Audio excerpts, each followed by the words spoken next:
Don't turn around. Lena was sprawled on her kitchen table, eyes half closed as she scrolled through the endless scroll of social media.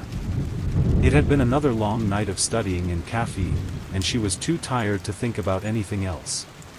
Then, at 2:12 a.m., the phone vibrated. Unknown number. She blinked, confused, and swiped the message open. The text read simply, "Don't turn around."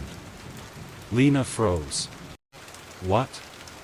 She rubbed her eyes and reread it, certain it was a joke. Another prank.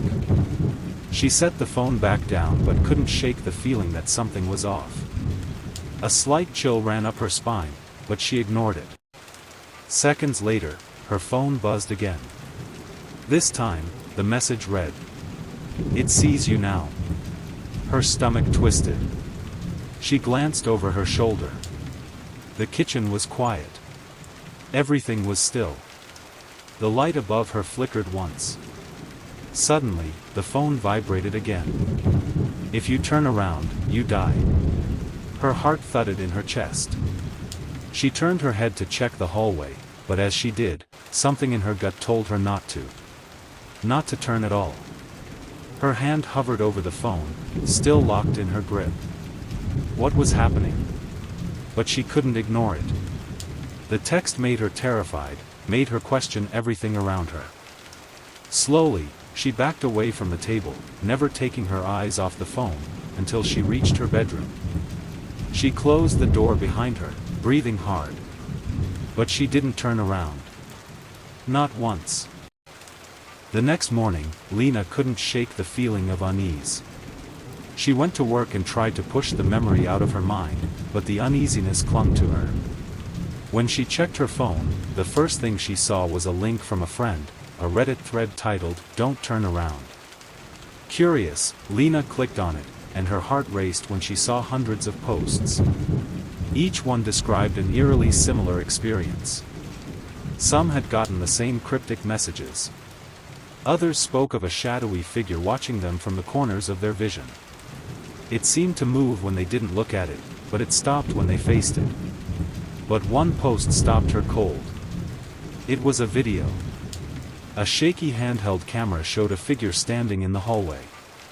Slowly, it turned, and there, standing inches from the camera, was a face, twisted and gaunt, the eyes hollow voids. It had been watching them. She stared at the screen, heart pounding. Her phone buzzed again. This time, there were no words, just a chilling static, like whispers crawling through her ear. She dropped the phone and bolted out of her apartment, fear gnawing at her insides. It got worse. That evening, Lena drove home, her eyes glued to the rearview mirror. She kept expecting to see something, a shadow moving in her back seat, a figure watching her through the glass, but every time she glanced, it was empty. But the whispers started. At first, it was just faint static on the radio. Then, they became clearer. Soft voices, breathing her name, creeping into her thoughts. A whisper so faint she couldn't tell if it was in her head or the world around her. The following night, while lying in bed, her phone buzzed again. The screen was cracked, but it still worked. She hesitated, then opened the message. "It's here." Lena's heart dropped to her stomach. She turned, just slightly.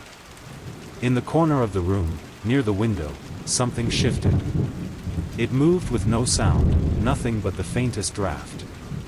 She kept her gaze forward, forced herself to remain still. Her breathing quickened. The figure hadn't moved. But it was there. Watching. Waiting. She didn't dare look. Not even for a second. Lena met Dean Halvorsen in a crowded cafe. He looked like he hadn't slept in days, his eyes were bloodshot, his face drawn. His hands shook as he took a sip of coffee. "You're not the only one," he said, his voice low, almost a whisper. "It's happening everywhere. People get the texts. Then they start seeing it. I saw it, in the mirror.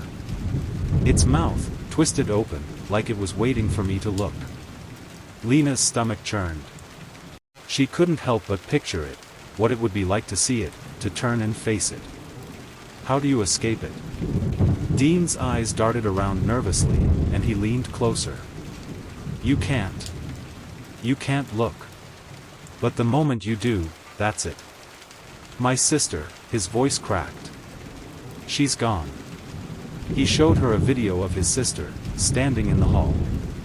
Her body stiff, her head tilted at an unnatural angle. He turned the camera, and there it was. A figure.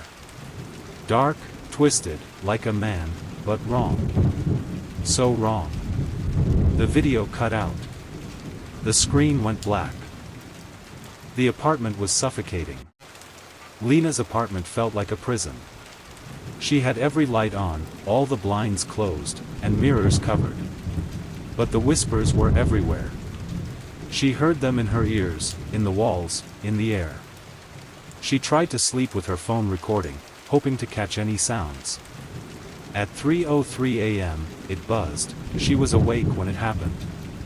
The screen displayed an empty room, but there was a shift in the air. The faintest movement in the corner of the room. A shadow. The figure was gone. Lena's pulse raced. She turned to her side, nothing. But then, the weight of the bed shifted. Something was behind her. She could feel its presence, like the cold breath on the back of her neck. She kept her eyes closed. Don't turn around. But it was there, right behind her, whispering her name. Lena's last hope lay in an online message from a woman who claimed to have escaped. She explained that the entity could be banished with a simple ritual. But it was dangerous. If it failed, Lena would be marked forever. She followed the instructions, a mirror, a candle, and the phrase to banish the creature. At midnight, she sat before the mirror, trembling. She whispered the words. The candle flickered. Nothing happened. The mirror cracked. The shadow moved. Then, it spoke.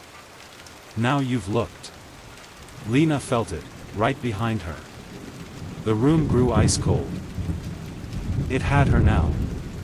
Lena was no longer in control. The figure was always there, watching, waiting. Her apartment was found days later, empty, abandoned. The walls were scratched and smeared with something unidentifiable. The phone was found on the floor, still recording. The final footage was horrifying. Lena's face, pale and wide-eyed, staring directly at the camera. Her mouth moved, but no words came out. Then, the figure appeared, behind her, just as it had always been. And before Lena could turn, the screen went black. The message was sent again. It's your turn now. Don't turn around.